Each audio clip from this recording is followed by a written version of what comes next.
I went to medical school in Germany at the Albert Ludwig University in Freiburg, which is one of the oldest universities in the world. And I graduated from medical school in 1975. I always had an interest in helping people and seeing what actually works. And I was very frustrated being confined in the conventional medical paradigm, and realized I couldn't get anybody well who was chronically ill. So I was searching for other solutions and ended up where I'm today in that search. And I'm still searching, but we're much closer to the truth than I was 40 years ago when I started.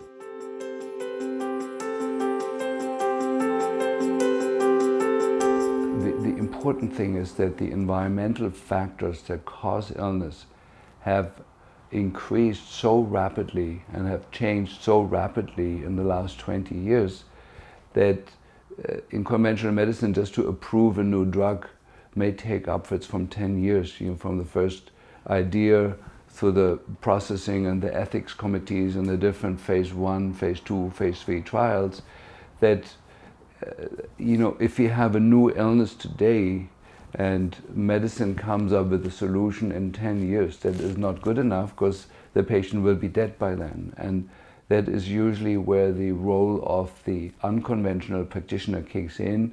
They kind of say, well, what is this thing? We can't wait for this long process to come up with a solution that very often doesn't work.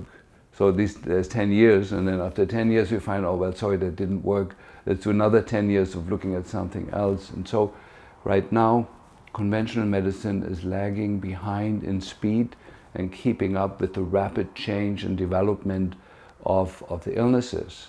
Now, as frontline practitioners, we cannot tell the patient, well, we may have a solution for your problem in 15 years or 20 years. We need to look for the solution right now. And so I've developed a diagnostic process that includes my own method, the autonomic response testing, where we can rapidly look at the causation of any illness and also establish a treatment protocol that not only is effective but also safe and sources the materials that we're using from well-established safe backgrounds in medicine, in herbal medicine, in orthomolecular medicine, and so forth. And so what we're using are very conventional tools within the alternative community, but they're all safe, but they're all, the way we're putting that together would be by many considered unusual or unconventional.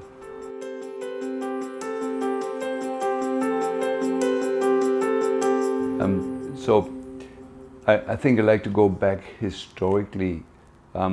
The movement that happened in Central Europe, especially in Germany, started really before the Second World War.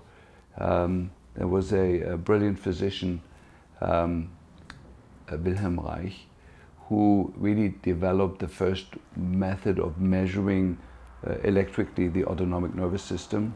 He developed a simple apparatus that later on was attributed to Dr. Reinhold Voll, the electroacupuncture, but it was really developed by a brilliant Jewish physician, Wilhelm Reich, before the Second World War, and it allowed the physician to measure in terms of the dysfunction of the autonomic nervous system, to measure the impact of various chemicals or microbes on the system, and to find medication that will antidote that.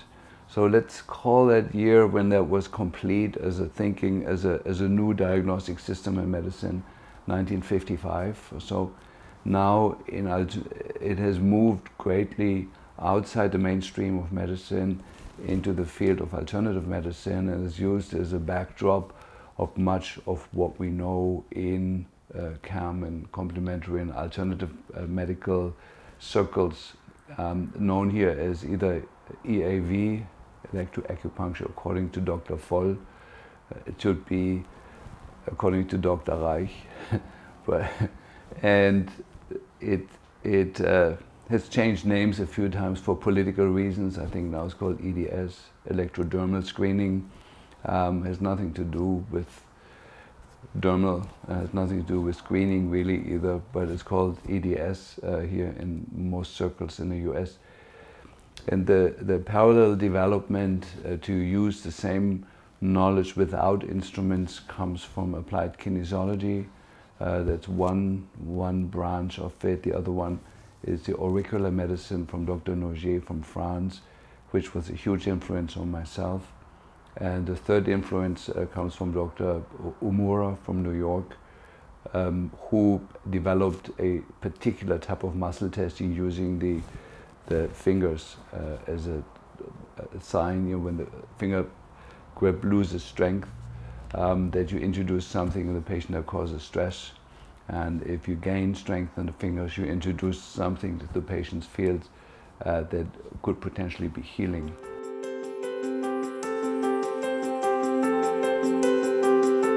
I would say there is two things that bring me the highest level of joy. One, of course, is if a patient that was ill has improved. If a patient comes back and is grateful and smiling and says, listen, I am better, I have my life back. That's the biggest joy for me.